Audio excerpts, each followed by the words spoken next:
My name is Claudine Ullman, actress, improviser, and all-round hustler, and you're listening to the Big Time Podcast, my chance to speak to industry greats, movers, shakers, and game changers, people who are making waves and setting new standards. Who are they? What inspires them? And what do they have to do to hit the big time? You hit the big time, baby! On our show today, we have the incredibly talented Alfred Adriaan. Hold on. Hello. Oh, there we go. There we go. Exciting times. Hi, YouTube. Hi, Facebook. I hope everybody is hitting subscribe, because on today's episode, we have, I want to say, social media extraordinaire. That's what you've become. It's such a crazy thing because I don't feel like that. Because I've been at home the whole time and I've only got this following the last 3 months. It's not like before no one knew I was. You've been killing it. Do you know what it is? I actually got a tweet from Gary V today. Oh, really? That is huge. I got a tweet from Gary V today. Basically, Gary V said consistency is key, Claudine. I mean, he didn't mention my name, but it would have been nice. But we put it in there. When we tell the story again, we're going to put it and leave it there without the caveat. Exactly. Alfie, how have you been? I've been good. I've been, like it was terrifying, as you know. I mean, in the beginning there, we were like, what are we going to do? Most of my income comes from me going on a stage somewhere on some capacity, right? And so in the beginning of this whole thing, I was like, okay, well, I can panic or I can take this opportunity, this crisis, and make it an opportunity, because I watched this Warren Buffett thing that he said, there's an opportunity in every crisis, right? So I was like, this is my opportunity to put my foot down on my social media stuff. And it wasn't even as conscious, but it was in my head. I was like, I need to do things. And then I was like, now's the time. I must focus on this because I've got nothing else coming. And then I just started rolling out video after video. And I was very surprised at how quickly I actually could come up with new material, because I've made like 150, 160 videos every day, just like grrr. And yeah, then the following started growing really quickly because everyone was on their device, and then I would just speak my mind and I would be very honest. I think that worked. Be very honest. If I was struggling, I struggle. That's what it is. You know? Totally. Like, people actually just want to get to know you on social media, Yeah. If it's just like stand up in a way. We go on stage the first couple of times, this, and we are what we think we should be. And the more we do it, the more we become ourselves, and then things start happening. You work really hard to become yourself. Finding my voice. Oh God, that has been a journey. But once you do, then the magic happens. Then the magic totally happens. I've got a very important question about social media. How is Natalie cope? So Natalie is Alfred's wife. How is she coping with videos? Because Daniel is ready. He's divorce central. Is it? So with my wife, because I was doing it before, people just didn't know me like they know me now. And just to put it in perspective, it's a lot of people for me, but there are people with big followings, But the growth, the weird thing is that Natalie just ignores it and doesn't realize. So still today, I have to tell her that you realize that when lockdown is over and they find a cure for this thing, people will stop you and ask for pictures. Then she goes, why? Because she's she's not tethered to this thing at all. She just lives her life. And that's why she's so popular, because she is not pretending to be something. She's just herself and lives through her life. So she's actually been great. She's just been herself the whole time. It's a reality show in a weird way, because I find it fascinating that people find us fascinating, because I've just that's what it always is like, It's a Tuesday in my house. It's so funny. It's so funny because at least she's a willing participant. Like if I tell Daniel, after lockdown, people are going to ask for your autograph. He's like, oh, I couldn't think of anything worse. Now Yeah. she's exactly. She also doesn't. She's not a. I want to meet people. All her Instagram's private. Her Facebook is private. She's got now like this little sales site she's doing, but she's gotten thousands of friend requests, and every day she goes, "Why do they want to be mad? I don't know this person." Click off, off, off. I'm just in the background telling you to get the camera off me. I don't get it. Yeah, I literally It's so- also I don't tell her anything. I just put the camera on and I go. And if it works, it works. And most of the time, it just works. It does work. It does work. Yeah. I've loved. So let's talk about. I don't know if you know this, but the big time is really about you. It's about your journey. It's about hearing your successes, your success story. So I want to know how you started off in comedy. Stand up for me was a thing that, I grew up in a world, and I think that, and this is not I grew up very comfortably.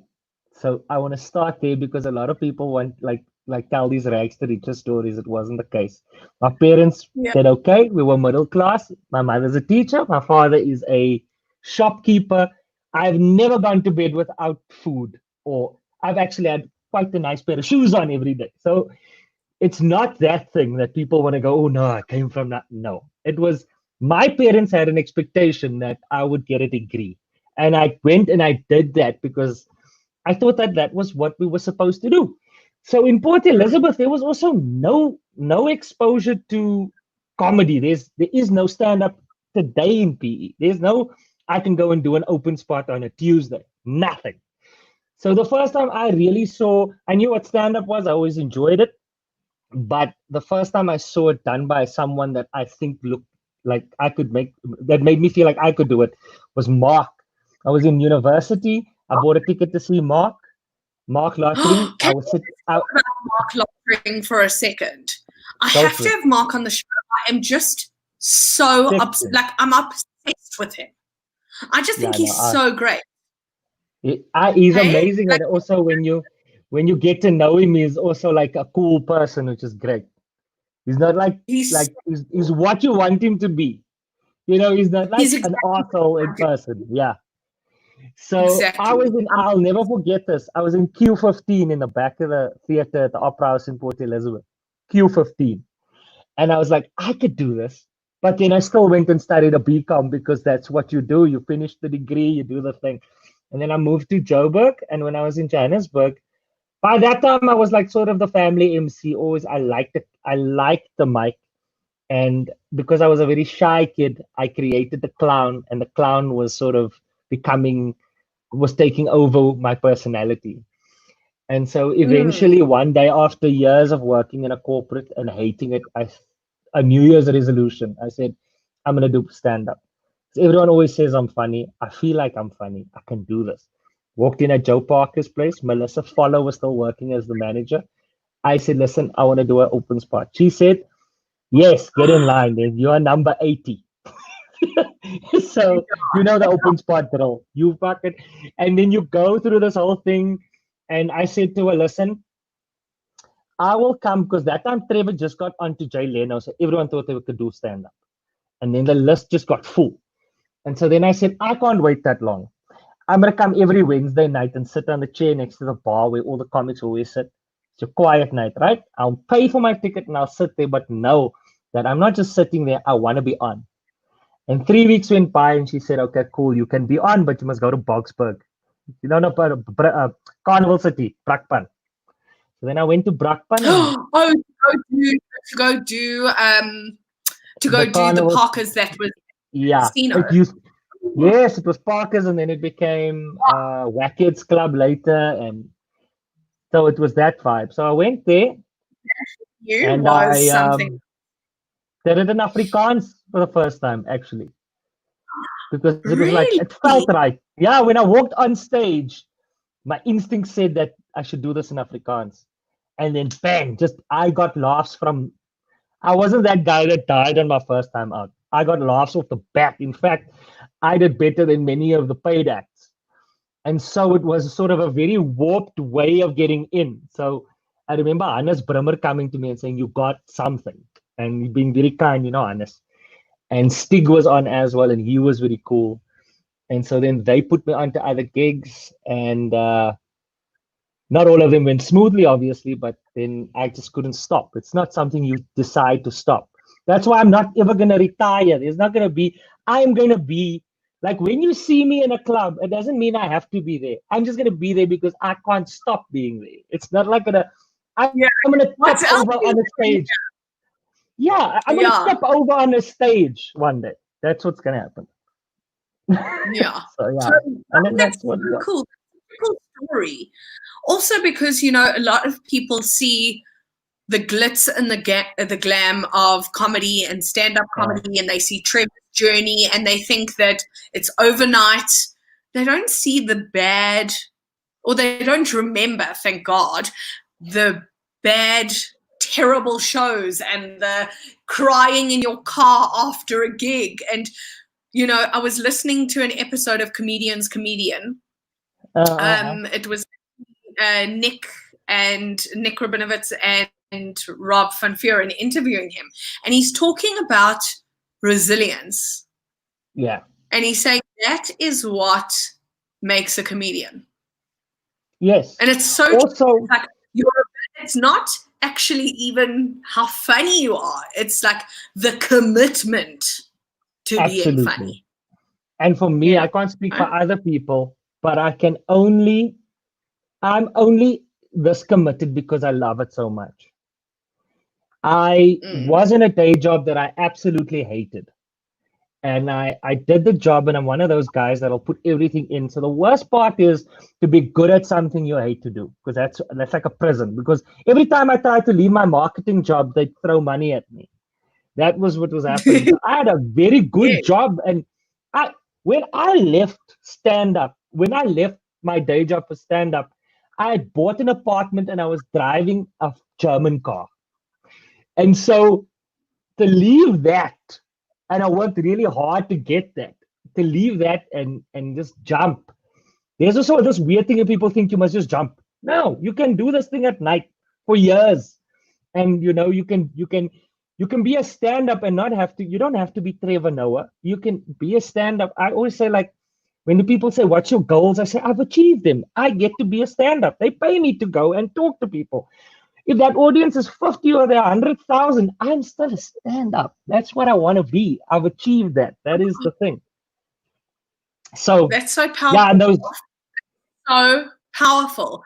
It's so powerful to like the moment you said that, I was like, oh my gosh, this is so powerful. It rings true. Because the fact that I get to make people laugh for a living. Yeah. Even if it is not the living that I want, the living that I aspire to. I aspire to a much bigger living. But an absolute dream. You're living that dream. They go out and they go online and they click. I want to see Claudine do Gaza tonight. Click. That is a conscious thing that there's no amount of money that can replace people's time, and they're consciously choosing you. And whether that's 1 or 50 or 1,000 people, it's stand-up. You get to do it. And that is what's been so I'm not like, I tell people that I'm not like this amazing person. I just found what I love to do. And when you find what you love to do, I had a friend that his name's Themba Ratsibe. He's a big marketing guy now. He's still my very good friend. And we were working in marketing together. And I realized that this guy loves marketing so much more than me. And that I couldn't outwork this guy. I could outwork him in the short term, but in the long run, this guy is going to be my boss.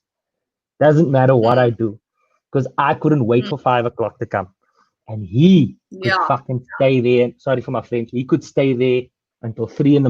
and be happy to fiddle with the numbers and look at a label. Now that's stand up for me. He can't beat me in stand-up. If he was doing it for money, it's like he would be hating it every night. Where I'm like, how Yeah. many times have me and you sat in the smoky room just we're not even on tonight. We're Yeah, just we just sitting there to there. watch. Just there to watch. Yeah, Just watching, drinking a beer and just sitting there. And people say, are you on? No. You have to be around the thing. Can't beat that, it's man. just so great. It's so great. And it's so well put how you put it. Because it's like totally, we are living the bloody dream. Like Yeah. you've done some amazing stuff, Elf. You've got your one-man show on Showmax at the moment. You've gone to JFL. Has there been a moment in your career that you've gone like, this is it, I've hit the big time? No, I haven't gone. This is it. I've had these moments where yes, this is great, but it wasn't like this is it because I don't know what it is or I can't define it because I go like right now, the fact that I've sold to give you perspective, like my first one-man show, it took me 2 months to sell 300 tickets. And then the last week I sold like 600 tickets, and it became at the end of the run, during the run, as it became stronger, more people heard and started, and total, I sold 1,000 tickets. So I thought that was amazing. I sold 1,000 tickets. And this Cool, yeah. and this week, when I did this online show, I've already sold 600 tickets. So in my mind, I go, how crazy is that? There. So I have those moments.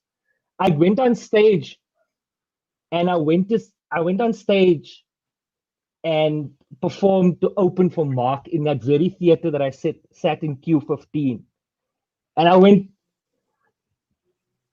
this is it, and then so there's no defining this it thing. It's just these moments where I look around and I go, fuck, it's here, it's happening, it's now.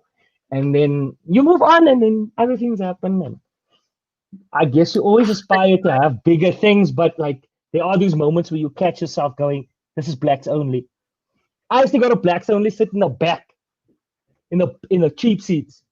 And I took a picture Yeah. and I said, this is a picture. And I said, I was still an open spot. And then I begged David Cow on social media for years, please put me on blacks only. One day I'm going to be on blacks only. And then I got on blacks only. And that was like a big moment. I showed him the picture of me like in the bleachers, and now I'm on stage and they paid me to be it. Mind blowing stuff. So that's it. Like those moments. It's so incredible, Alf. It's so Yeah, amazing. I'm sure you have them all the Well, time. I mean, eh? Don't you yeah, have them? I'm sure totally. you have them. While you were talking, I just messaged David Cow to say, listen, I've heard from Alfie that this is the way you get on blacks only. So just I know, and I know you will do that because you got that in you. I had that. I had, that thing you've got, but you got a lot more of it than me. I had that. I still have that. I'm not above asking you for something. I'm not above it. I'm not cool. I don't care for cool. I'm gonna knock on your door every day until you say no. Okay, come, you can sweep now. But I'm getting in. totally. know? Totally. Like Jason Goliath always jokes that I've got like I should get a T-shirt made that says I'm Claudine, will you give me 5? And I have no scam about it. I have no scam because I know that at least by asking, you can say no to me and I can move on. I can move on. Or you can say no to me and I'll ask again and I'll ask absolutely. That is the thing that I see in you. I always go, what is going to make people succeed? And when your name comes up, I always tell people, Claudine will be fine. Because I've seen you and how it clicks. Like you're relentless. And then from people in conversations when I was there going, this you will never be able to do, to selling out one-man shows with your face on it. And I go, let them talk. you have a poster up and you sold out the Fire Nice in Cape Town and you're playing Gaza. That's the thing. That's the thing Yeah. that's gonna make you win. Because that person thinks that you're not funny. I have had that where they go, "You aren't gonna make it. You're just not my audience member, man. Take yourself Do out you the know what? door."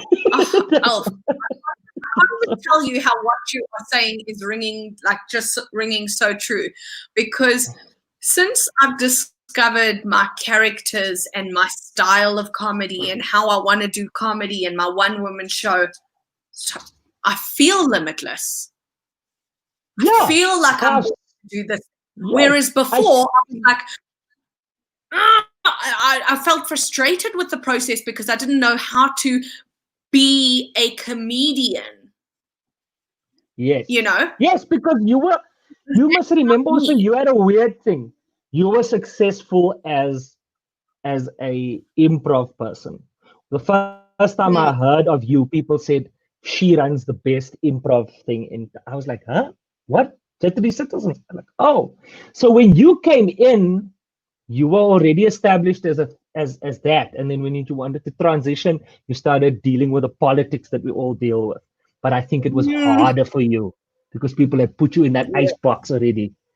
And then I saw you break that, and I enjoyed watching that because I was like, yeah, I like seeing this. She doesn't give a shit. Yeah. She doesn't play by your rules. And what you have, to a degree, you go through stages of it. Like I broke through as an act and was accepted as a stand-up like that. It was quick. People put me on stage because I'm vanilla, man. I'm more like I'm what most people find palatable. You know what I mean? I go out there and I speak about family and color and fart and so it's easier for me to get into it, right? And I've got an ability. But then I started limiting myself. I was like that horse that is tied to a plastic chair. And it broke in lockdown because in lockdown, I always thought I needed agents and no, I don't need agents. Lockdowns taught me I don't need an agent. I don't need your brand. I don't need you to validate me. I don't need your money. I am going to go over here. I'm going to put my content out. And guess what happened? And so now I have people. I don't care. The most liberating thing is to have people. I have people now. I have people that are buying tickets from Dubai to Copenhagen, from Cape Town to Nelspruit. I will never again do things that I don't want to do because the people have chosen me and I respect that. And that's why I treat them like with kid. I will never punt something to my audience that I don't feel is good because I have to respect them because they can leave. But in lockdown, the gift was that now I'm doing things that, man, I'm not asking anybody's permission. I made a cup, my face on it. Sold 50 of them today. That's it. Alf, that's the day amazing. Comes, you did Gaza and they fucking came. They came to the show and the Jewish aunties laughed and the black aunties laughed. And they told you that you'd never be able to make both of those people sit in the same queue. Cuck. Power, the stuff you are saying. I didn't get away with it. Totally. And you're doing it your way, which I think is like, I see that as well. I see your growth and it's inspiring.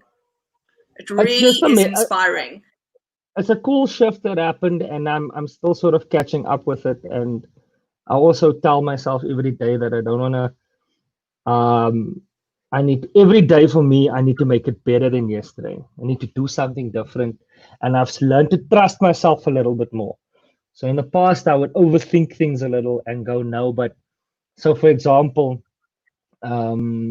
yesterday I did a video with a girl that I thought is really talented to put into my show, this extravaganza. In the past, if I told that story to my wife, who I love, and she went, I don't know, is that going to work? I go, I know it's going to work. So I've started to stop listening so much, not completely, still listen to people and taking the info, but I've ignored a lot of when I believe it's gonna work, it works. And I've started to trust myself a little bit more with the stuff I put out. Because in the past, if someone just went, "You sure?" Then I go, "No, maybe it's not gonna work," and leave it. And those were gems. Now Yeah. I put that stuff out, and then I go bang, and so then the people start, you know, the naysayers become less and less and less, and it's often the people that are closest to you that they don't know. They're not trying to hurt you, but like their opinion, like your husband's opinion means so much. But with all due respect, he's not a comic. He doesn't get it, you know. Yeah. So like And you can't listen. You can't listen to everything he says. It's gonna even cripple you. if the comics are giving you the advice, Yeah, right, that's you not don't their have journey. exactly. Yeah, You don't have to listen to everyone. And I think going with your instinct and going with your gut yeah. And you do it are honestly, the so audience important. will understand. Like the people that buy Mm, into Claudine when she does a character and it's not exactly on, they go, "It's okay, go back. We'll be here when you come back." yeah, Because we're here for you, baby. Yes. those are the real Mm. people. Who are you trying to impress? The people that just leave. Then they must go. They must go. Do you listen to Anyway. Tim Ferriss?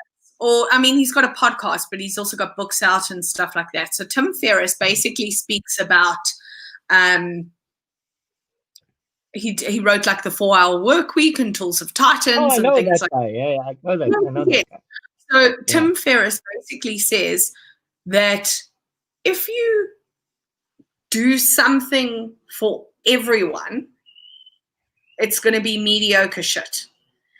Yeah. If you do something that is like, this is for this group of people, my people, the people who are interested, and this is who it is going out to, and that is it, Mm. it can be something that is beautiful and flourishes, and, you know, it's not a Yes. turd. It's not a But turd. yeah, and to internalize those things and to put them into work, sometimes it took a lot of time for me to get here. And I still have some inhibitions, but I've also lockdown has taught me that, man, I can stand on my own 2 feet. I used to think that I needed corporates for everything to live my life, and I haven't been on a corporate for 4 months. My kid still has milk in the cupboard. We okay, and like it's just been that's been liberating. Also, like the relationship to money and art over this time, it's been very liberating seeing that I can do other things to make it work, and I don't have to be so dependent. And it's made me, hone in on what I love to do a lot more. So like, and the audiences have been just so great. The people have been good. So awesome. That's so Yeah. cool. In terms of, have you heard of the concept of an expander? Mm-mm. So I love talking about this on my show because I've like recently discovered what an expander is. So it's different to a mentor. Um, Mm. an expander is somebody you look at and you go, that has expanded my worldview. Like if they can achieve that, I can achieve that too. Mm. Who are some expanders in your life? Um, Expanders. I'm gonna say it as different ones. Skulk has been one. Skulk Poseidon's been one, and he's younger than me. And I go, Skulk Poseidon has the ability to. He takes on things that he really shouldn't be a successful. He shouldn't be doing, but he Yeah, makes a success out of it. And I go like, shit, this kid, this guy is amazing. not conservative, and the way he's just like been able to. No, it's not gonna take 3 years. I'm gonna do it in 2 months. Bang. You know what I mean? Yeah, And then does it. And I go like, it's because he believes he's not like me. He doesn't believe that he can't do it. He thinks he can do it and he's just done it. So he's made me go, you can be different things. He does like sells merchandise. He's got a wine out. He does this comedy thing. He does a show. That's been like a great eight expander. shows. Skulk has Eh? done 8 shows. Yes. And they've been killing. I don't want to speak numbers, but that guy has been packing it up. All right. So like there's Skulk. And then there's people like I find people from a distance sometimes, like I look at them and I go, shit, this guy. I watch. I'm a very liberal type, so I go and find right-wing people that I agree with. I go and watch them and I see why.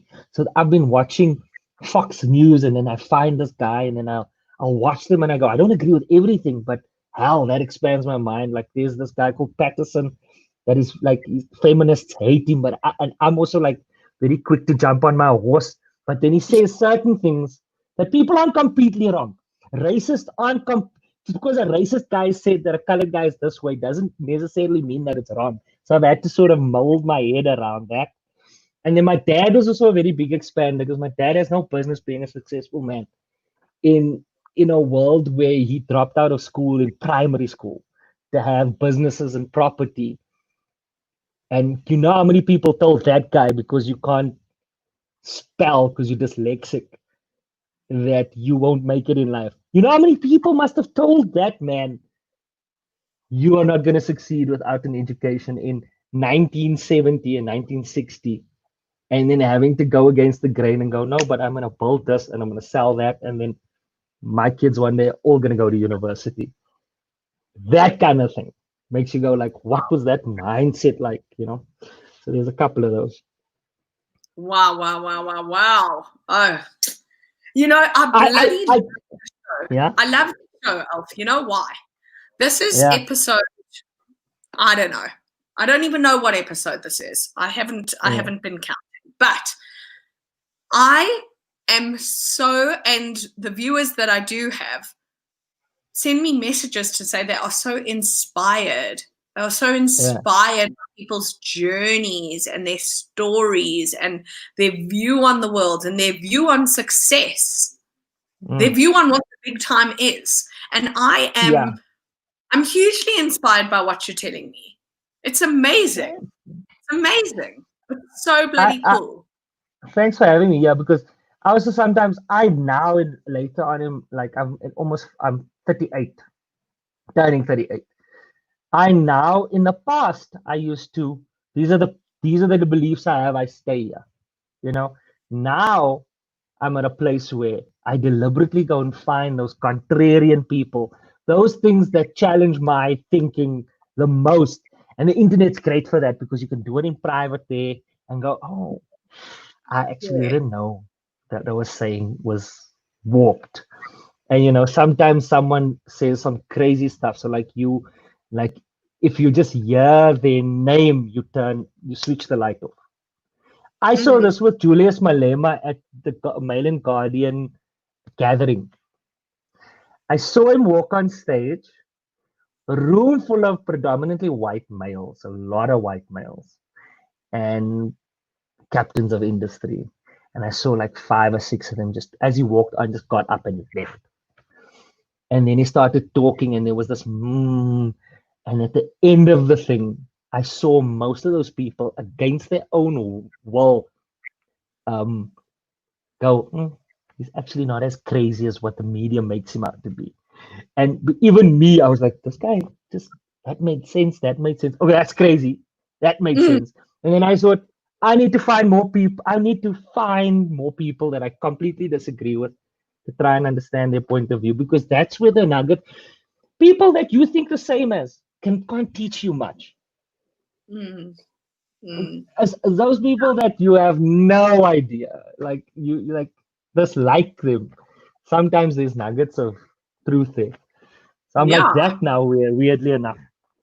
No, that's so interesting. It's, because a lot of us just want, not necessarily even want it, they just maintain relationships where everybody. You find a group. Like me and you I could spend, look here, it's 30 minutes. It felt like I could talk to you for days and not be bored, because me and you've got a very like-minded way of thinking. I know that about you because that's why I seek you out when we're out. So I enjoy, but being comfortable is not where I'm going to grow. You know what I mean? I need to find people that make me uncomfortable for me to make sure that I test my thinking against that rock, so that I go, I'm really still believe in what I believe in, and or change my mind. Yeah. I mean, I do loads of comedy training. So I'll go to businesses and I will teach them comedy techniques in order to, effectively communicate, presentation skills or whatever it is. And the first thing I always say is growth doesn't happen in your comfort zone. It's impossible. It's impossible, and it's so true, because every time we go on stage and we struggle and we have a hard fucking performance. Oh yeah. We oh man. are growing. We may be dying, but we're growing. We are just like new shows don't go. No new shows don't come from you doing jokes that work. Yeah.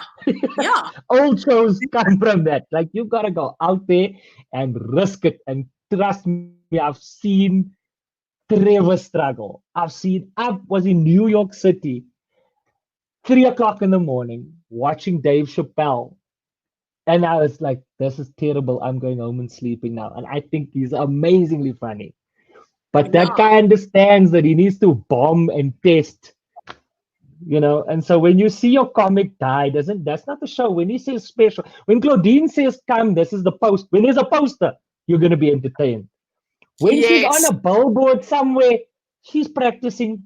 That's not the thing yet. Don't go home and go, Jesus, Alfred was terrible. He lost the fight. No, it's not. No, he's trying something, Yeah, totally. Oh, that's my gosh. Yeah, exactly. Yeah. What is your big time? What is my big time?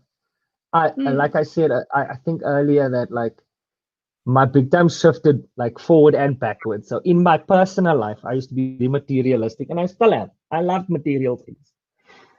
But I'm so happy with what I have now. Lockdown again has made me go, I have way too many things. If I could pay the banks for the things that are here, and I could take my family and travel around South Africa, not even globally, just South Africa, and do shows, and aunties come out and they got the outfits on and they read. That is the big time to me. Everything, and that's happening now. So anything past, it's just gravy, man. If I can tour around the country, if I can say I'm coming to Nelspruit and there's people, that is the big time. And then I can just maintain this little life. Yeah, I'm fine. I told my wife, if I tomorrow morning get a 10 million, I could fill out the Sun Arena and I'll become a multi-millionaire, and it just becomes ridiculous. Promise me we won't leave this house, please.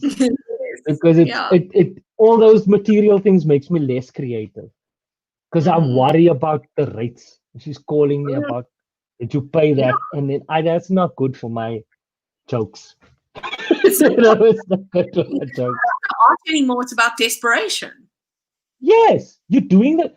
Now the phone calls are different. You're taking that chicken soup. Oh, I told John Flismus this. I said, John said, I don't do ads. I said, John, my friend, you just have money in the bank. Trust me. If you are on your last dime, you're putting on a chicken suit and running around and selling fried chicken, and you're a vegetarian. It's all about the level of desperation you're on. So the big time to me is to be debt free and to be able to travel the country and just do stand up, and not have to go yes to every. And here and there do a corporate, and if it works for me, it works for me.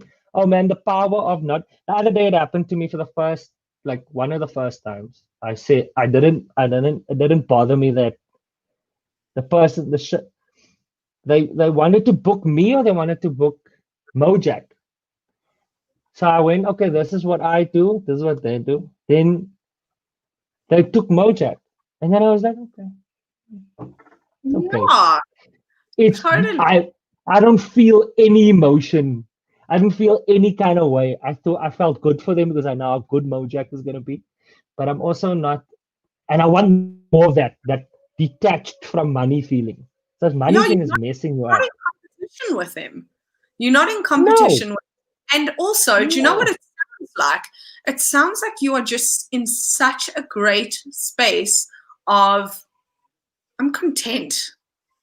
I'm totally content with what I have. And anything above this is a bonus.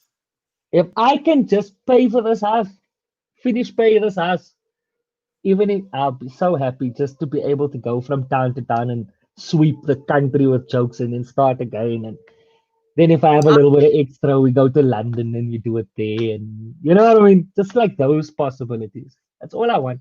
I'm not as so. Also, TV's come my way. I've just done another TV show and I'm doing one now and I'm possibly doing one. And these are all things 5 years ago. I was like, oh, if I could just get on a TV. Now I'm like, oh, thanks. It's here. Thank you. It's nice. But I have an audience, man. This TV show I'd rather just spend time with these people. I don't spray and pray here. There, I'm hoping someone will like me. They like me here. It's a nice bonus. It's a nice bonus. And I love it and I appreciate it. But it's become less of a thing that I'm chasing down. And the less you chase, the more it comes in. It's weird. Yeah, because there's no resistance. There's no resistance. You're just receptive. Yeah. Also, like if a thing doesn't work, if it feels wrong, it's easier for me to step back now. But it's still, I'm not saying that I'm completely there yet, but it's slowly getting there. Well, it does sound like you're in total creative flow. And I am holding that vision for you, Alf. I really am. I'm holding that vision. And it's going to happen. It's totally going to happen. Yeah. So I just want to thank you so much for taking me on. It feels like I've been speaking too much. I can speak to you for days. But you just have been such an inspiration. And it just means so much to me that you took the time to be on the Big Time. So thank you. Thanks for having me. And I personally want to see an online show with Gaza, but those are my dreams for you, not your dreams for yourself.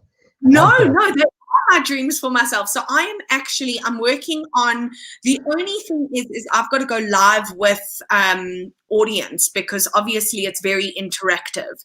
So I haven't found a platform yet where, people have been willing to let me go live with a lot of people, but it's no means next. I just have to find the person. Figure it out. I know you will. I'm going to figure it out. I'm getting artificially infeminated, and I've got a second one-woman show coming out. And I'm I was thinking, absolutely. Because otherwise, when are we going to do this again? I can't wait until they got a vaccine. Do you know I did my first...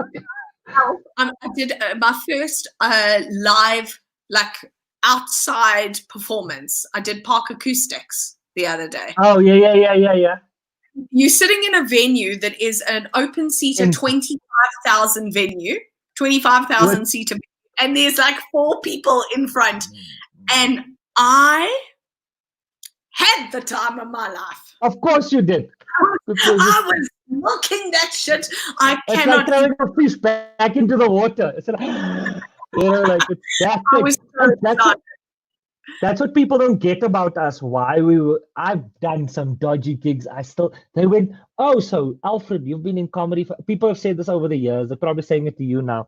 You've done those gigs. You don't have to go back. I was like, but I'm still going to go to that place. You know why? Because there's people there listening to jokes. That's why I go. People go, but why are you here? I'm like, because people are here listening to jokes. That's what it is. I don't get it. Totally. So you are just an absolute legend. You're an inspiration. I appreciate you so much. And I'm so happy that you are killing the game this lockdown. Man. And say hello to your lovely husband. Your husband is a wonderful human. I know. Isn't he the cutest? Do you know Bongani said yesterday, Bongani's like, Dan is like a lot of our husbands. And I was just so moved by that. I was like, yeah, he's an adopted husband. I walked into a show. I did a corporate and it was Dan's company and I was so happy to see him there. He was so happy. You killed it big time. He's like one of those people that if he doesn't like you, it's like my mother. It's that thing that Justin Bieber said, my mama don't like you and she loves everyone. If Dan don't like you, there's something wrong with you. You know, it's the end. Yeah, no, he's Anyway. the best. Alf, you're amazing. Cheers, man. Thank you, my love. Thanks for being on the show. Ciao. Alfred Adriaan, everybody, what an absolute, we say what an absolute mensch. Just such a great human. Really such an awesome person. So please following him. Listen to me. Please follow him. Alf is killing the game on social media at the moment. If you guys are enjoying the big time, enjoying the conversation, please feel free to subscribe to my YouTube channel. Follow me at Claudine Comedy on Facebook. Join the conversation. Thank you to the people who have been messaging me saying how great the show is and giving me suggestions for which celebrities they would like me to interview. It's been so great interacting with everybody, getting to know everybody. I hope you guys are feeling as inspired as I am after interviewing these incredible people. So hit subscribe, and I will see you tomorrow night on another episode of The Big Time, baby. Love you guys. You've been amazing. Thank you. Bye. Hit subscribe.